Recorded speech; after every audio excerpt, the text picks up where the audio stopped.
Mesdames, Messieurs, bonsoir. Il y a des semaines, le maréchal du Tchad, Idriss Déby Itno, nous a brutalement quittés, laissant un vide qui a conduit à la création du CMT et à la mise en place d'un gouvernement de transition. Ahmed Chérif et moi-même, Souleymane Diabo, nous recevons le ministre de la Communication, porte-parole du gouvernement de la transition, Abdrahmane Koulamala, pour un entretien. Bonsoir, monsieur le ministre. Bonsoir.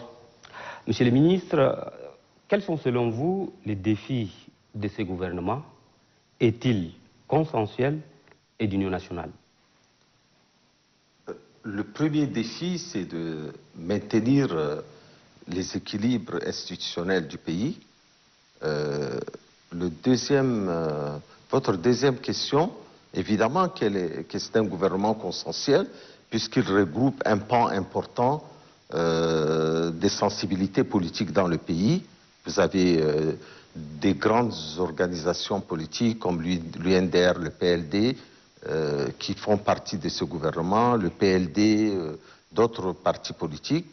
Et est-ce qu'il est d'unité nationale? Le temps nous le dira. Mais je pense que si, parce que toutes les personnes, femmes et hommes qui composent ce gouvernement, sont des gens qui ont montré leur preuve, leur patriotisme, leur attachement à la nation. Et il est normal, il est primordial pour nous qu'il soit un gouvernement d'union nationale. Est-ce que nous y arriverons? Dieu seul le sait. Mais la volonté qui anime ce gouvernement est une volonté qui peut déplacer des montagnes. La preuve, c'est que nous répondons aux attentes des populations tchadiennes, que ce soit en matière de liberté, que ce soit en matière économique, et que ce soit en matière de perspective. Et ce gouvernement a posé des jalons importants. Et comme vous l'avez si bien dit, à la suite du décès de notre regretté défunt, le maréchal Idriss Déby, le nouveau président de la République, président du Conseil militaire de transition, le général Mohamed Idriss, est déterminé à céder le pouvoir à l'issue de la période de transition. Il a nommé un Premier ministre qui s'est illustré dans le passé par son attachement à l'administration tchadienne, à l'équilibre politique, régional, confessionnel de ce pays, un homme d'expérience, entouré de femmes et d'hommes d'expérience qui soient d'une génération plus avancée comme la mienne ou des jeunes dans ce gouvernement. Je pense qu'il y a de l'espoir et les Tchadiens doivent prendre espoir sur ce gouvernement-là. Sur la liste du gouvernement de transition figure en bonne place un ministère d'État chargé de la réconciliation et du dialogue. Est-ce suffisant pour résoudre définitivement le problème du Tchad? Suffisant, probablement pas. Mais important, oui. Parce qu'en plus, c'est un ministère d'État. Ça veut dire que les dirigeants au plus haut niveau du pays ont pensé qu'il fallait envoyer un signe à nos compatriotes de l'intérieur comme de l'extérieur. Et en plus, le choix de M. Hacher Ibn Omar n'est pas un choix dû au hasard. C'est un choix opportun, un homme d'une grande expérience, d'une riche expérience, un homme extrêmement cultivé et qui a eu à connaître beaucoup de responsabilités au plus haut niveau. Il a été ministre des Affaires étrangères, ambassadeur, conseiller du président. Il a aussi été un grand chef militaire. Il a dirigé l'une des plus importantes organisations politico-militaires de toute l'histoire politique du Tchad. C'est un homme qui a été un grand leader estudiantin. C'est un homme, bref, d'expérience qui peut rassurer les uns et les autres, même ceux qui ont des doutes, il peut les rassurer. Et je suis certain qu'il accomplira avec brio sa mission, aidé par cela de ses pairs, de ses collègues, et surtout par le Premier ministre et le chef de l'État actuel, qui est un homme d'une grande disponibilité, c'est un jeune, peut-être, à la tête du pays, mais c'est un homme d'une grande pondération, un homme sage, Et on dit souvent que aux âmes bien nées, la valeur n'attend point le nombre des années. Monsieur le ministre, le gouvernement de transition compte-t-il mener le dialogue national inclusif annoncé par le président du CMT? Bien entendu, vous savez, le dialogue inclusif est devenu incontournable. Toute la classe politique ne parle que de ça. Mais est-ce que c'est un feu de paille ou c'est une véritable conception pour arriver à un résultat concret, une véritable idée que les Tchadiens doivent s'accaparer? Dans le temps, en 1993, la conférence nationale souveraine a été mise en place un peu dans la même période avec l'arrivée du MPS et de son leader Idriss Déby qui a pris le pouvoir à l'époque, jeune militaire à peu près à l'âge de son fils, et qui a décidé de faire une conférence nationale souveraine. Entendez-vous, souveraine, ça veut dire que ces décisions s'appliquent à tout le monde. Vous avez encore les images à la télévision et vous voyez qu'il y a eu beaucoup de débats passionnés, mais à la fin, nous avons fait sortir un État démocratique où les libertés sont garanties. Nous sommes l'un des rares États de la région, ou même parmi les pays africains, qui respectent les libertés individuelles. À lire les journaux de presse, quand vous allez acheter un journal, quand vous lisez, même ceux qui nous critiquent aujourd'hui, c'est sous ce règne qu'ils peuvent s'exprimer comme ça. Si c'était au temps de Hissène Habré, de Maloum ou de Tombalbaye, ils n'auraient même pas eu l'idée de sortir. Et ça, c'est le combat et les acquis du peuple tchadien. Donc ce dialogue national inclusif est absolument nécessaire et incontournable. Ce dialogue-là va mettre en place les grandes lignes d'une prochaine constitution qui soit une constitution consensuelle, où tout le monde y adhère. Il faut qu'il mette en place aussi des procédures équitables pour aller à des élections libres, justes et transparentes. Et je crois que c'est un grand rendez-vous de l'histoire et j'invite tous les cadres et intellectuels tchadiens à se préparer à prendre place à ce forum-là pour que réjaillisse un Tchad encore plus fort et plus beau. Et ça, c'est le combat de la jeunesse. Au lieu d'aller dans les rues pour faire des revendications qui sont un peu précipitées, mobilisons-nous pour faire de ce dialogue une réussite, pour qu'on donne aux Tchadiens une nouvelle perspective, un nouvel espoir, une nouvelle fenêtre sur un avenir encore plus radieux. Dans son message à la nation, le président du CMT a lancé un appel aux compatriotes en exil à revenir au pays, apporter leur petite contribution à l'effort de la construction du pays. Un forum a été annoncé à l'occasion. Quelle est la catégorie concernée quand on sait que dans le lot figurent aussi des paramilitaires, des exilés civils, des réfugiés et même des activistes, monsieur le ministre? L'avantage de ces discours, c'est qu'on va dialoguer sans concession, sans aussi faire des distinctions. Nous mettons en place une ligne de conduite. Tous ceux qui renoncent aux armes et qui veulent construire un État démocratique, libre et transparent, avec des élections transparentes plutôt, peuvent assister à ces débats où on doit parler de tout, sans tabou. Parce que beaucoup ont reproché au forum que nous avons organisé récemment qu'on n'a pas pu débattre de tout. Et d'ailleurs, une partie de l'opposition, une partie importante de l'opposition n'a pas figuré dans ce débat-là. Il est important que tout le monde vienne. Et pour que tout le monde vienne, il faut aussi ceux qui sont des groupes armés, qui ont pris des armes, ce que vous appelez les paramilitaires et que j'appellerais plutôt les politico-militaires, ben, ils ont leur place. S'ils sont tchadiens, ils ont leur place pour venir s'exprimer. C'est pour ça qu'il y a un ministère chargé du dialogue, c'est pour les amener au Forum national. Je peux vous dire une chose, c'est que les Tchadiens doivent prendre espoir. Les choses sont en train de changer. Et de toutes les façons, madame, rien ne pourra être comme avant. La démocratie avance. On ne peut pas revenir en arrière. On ne peut pas faire ce qu'on a fait il y a 15 jours, il y a un mois, il y a un an, il y a 10 ans. parce que ce sont les exigences démocratiques sont d'abord des exigences de notre jeunesse qui veut construire son propre avenir. Nous devrions écouter notre jeunesse. Quand la jeunesse parle, quand elle crie, quand elle pleure, on doit l'écouter. Quand le peuple parle, quand il crie, on doit l'écouter. On ne doit pas faire la sourde oreille. C'est pour ça que ce gouvernement est une chance pour la République. C'est un gouvernement qui regroupe tout le monde. Et je demande la solidarité des Tchadiens pour que ce gouvernement-là puisse déplacer des montagnes.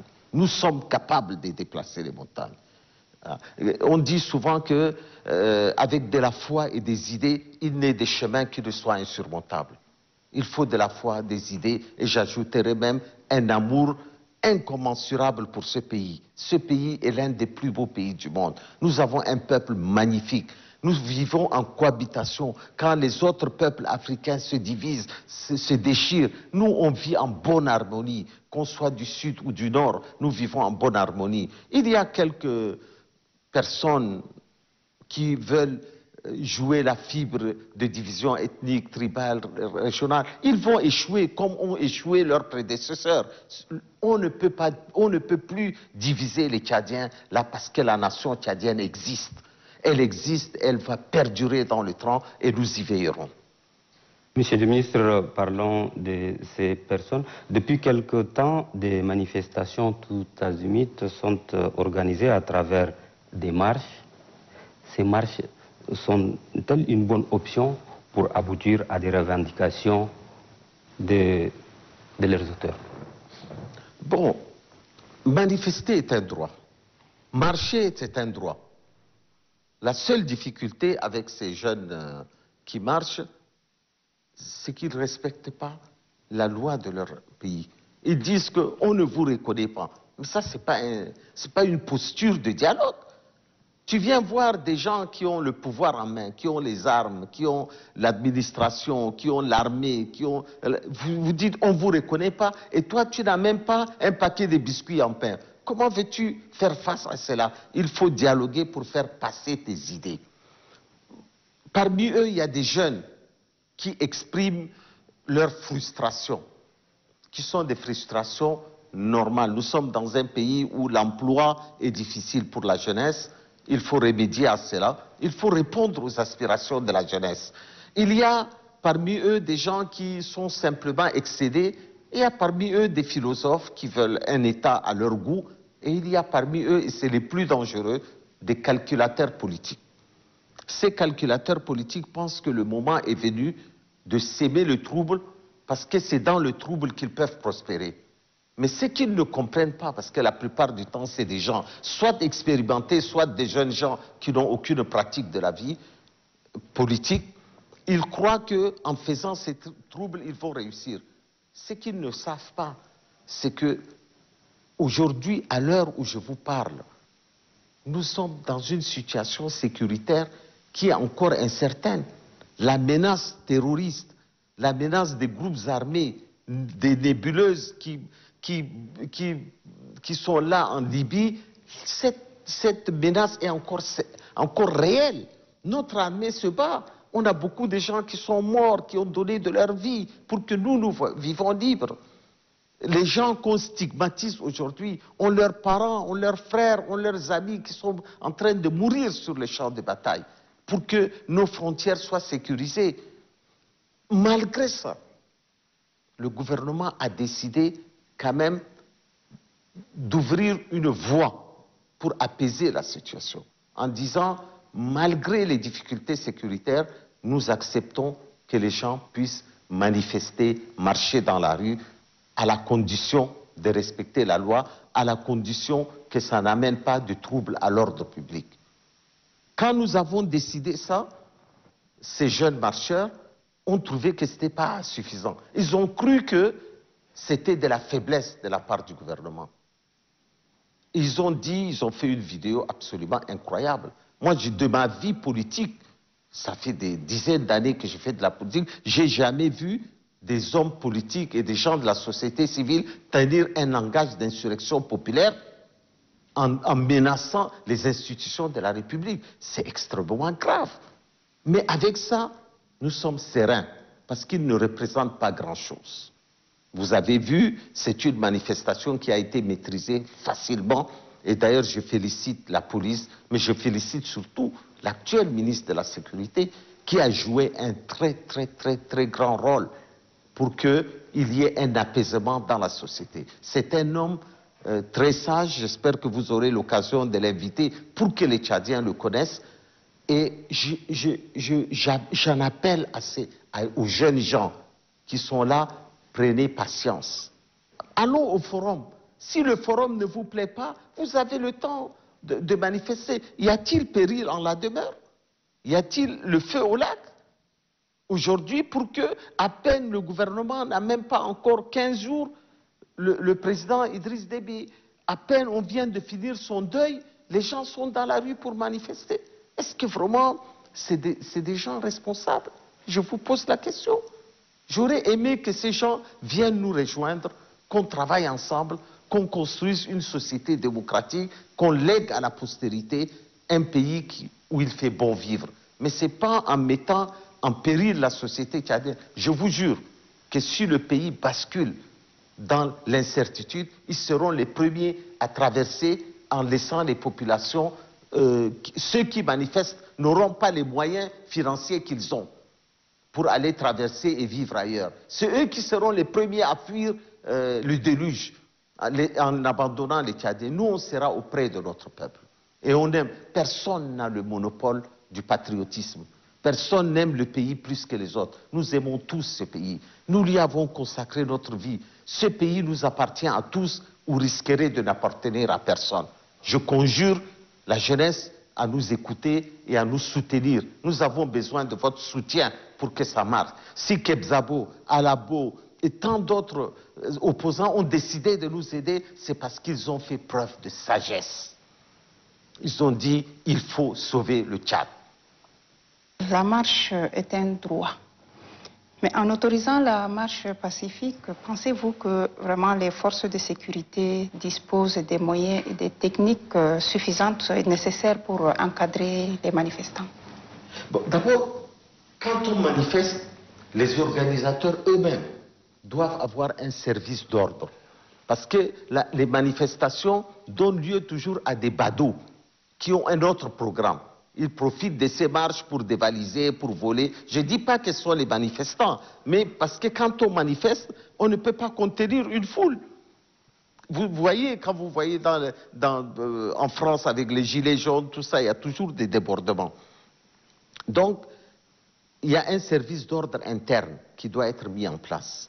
À partir de là, on fait un tracé de la manifestation en accord avec le ministère de la Sécurité publique, pour que le ministère vous dise, si vous allez ici, il y a des commerces, on va éviter les commerces, ou il y a des écoles, il y a des hôpitaux, qu'il ne faut pas que la manifestation bloque, par exemple, un hôpital, pour que les gens... Ça regarde la sécurité et les manifestants. Mais les jeunes qui sont manifestés, ils ont dit non, on ne dialogue pas avec vous, on ne vous reconnaît pas.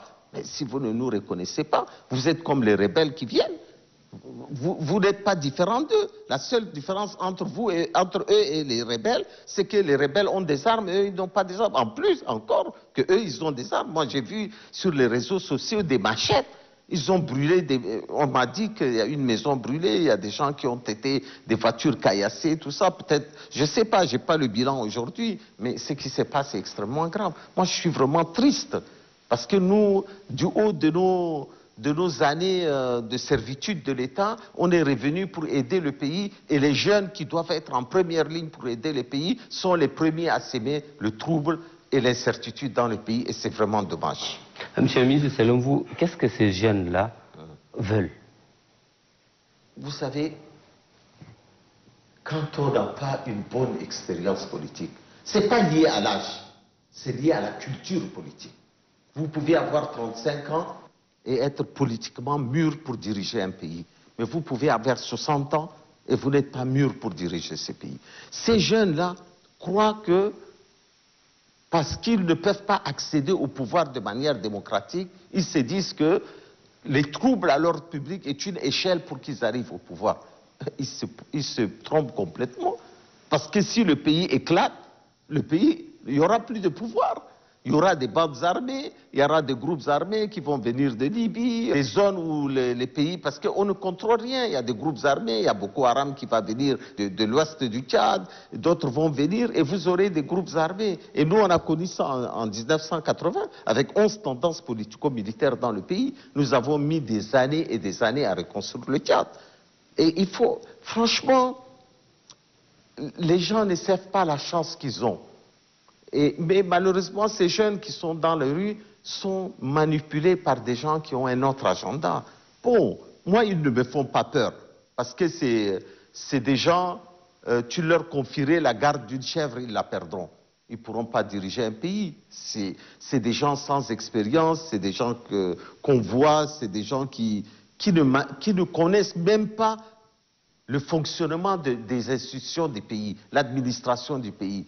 Bon, parmi eux, il y a des revanchards, des gens qui croient que nous, on est les sauveurs suprêmes, hein, les Deus ex machina, c'est nous qui allons descendre, changer le pays. Ce pays est compliqué. Ce peuple est un peuple qui a besoin des gens qui sont sérieux.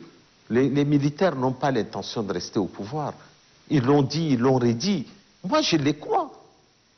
Parce qu'ils n'avaient aucune raison de dire. Ils auraient pu dire non, nous on reste pour ad venam aeternam. Mais ils ont dit non, 18 mois, on vous cède le pouvoir, on ne prendra pas le pouvoir. Mais laissez le forum définir ces genres de choses. J'ai entendu certaines personnes dire telle personne ne peut pas se présenter, telle autre ne peut pas se présenter. Mais laissez le forum décider.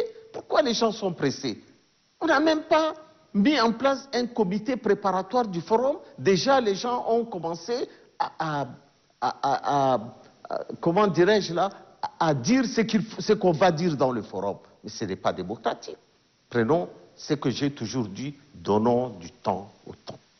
Monsieur le ministre, en date du 7 mai, un communiqué rendu public par le ministre de la Sécurité publique autorise la marche.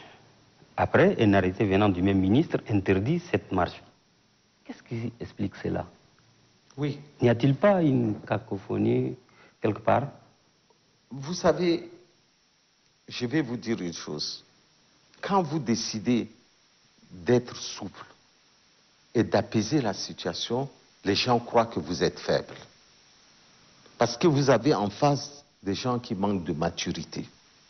Au lieu de saisir l'occasion en disant « Ah, ils ont ouvert les manifestations, c'est pas à nous de les briser. » On va faire en sorte que on va faire avancer cette idée de manifestation.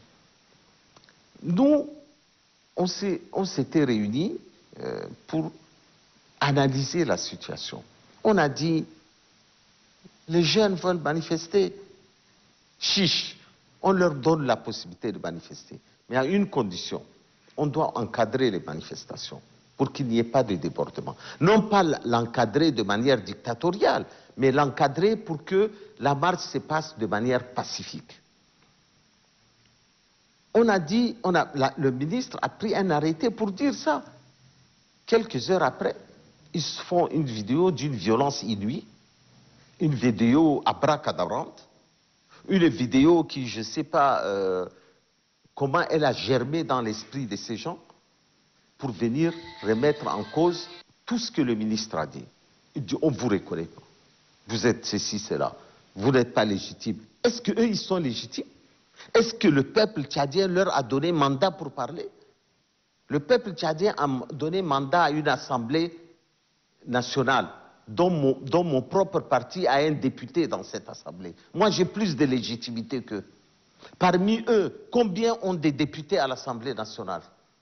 Combien d'eux ont été au suffrage universel même pour devenir conseiller municipal?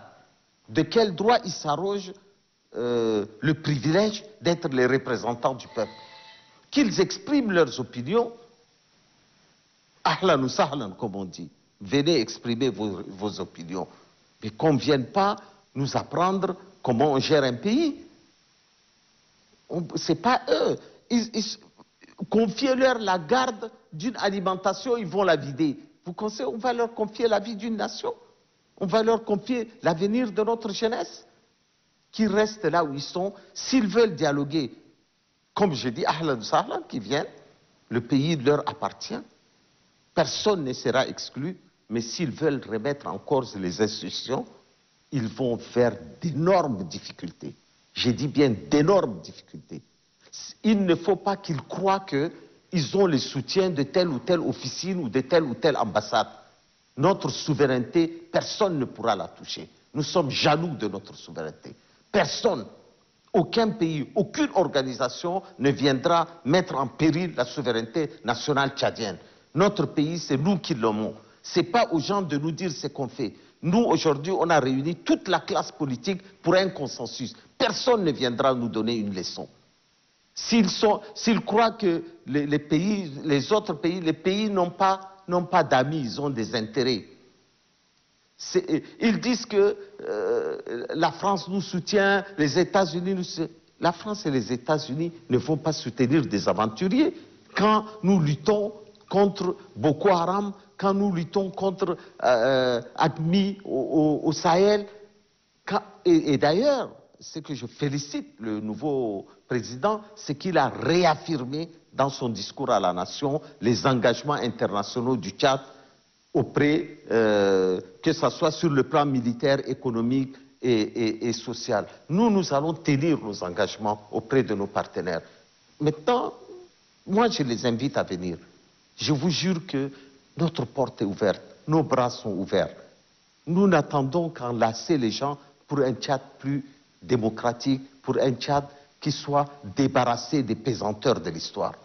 Pour qu'on oublie, nous sommes en 2021 et les gens raisonnent toujours, ah, moi ma région, c'est incroyable ça. On n'est plus à ça. Nous avons dépassé les ethnies, les tribus et les régions. Les gens ne disent plus je suis de telle ethnie ou telle ethnie. Les gens disent je suis tchadien, ana-tchadien.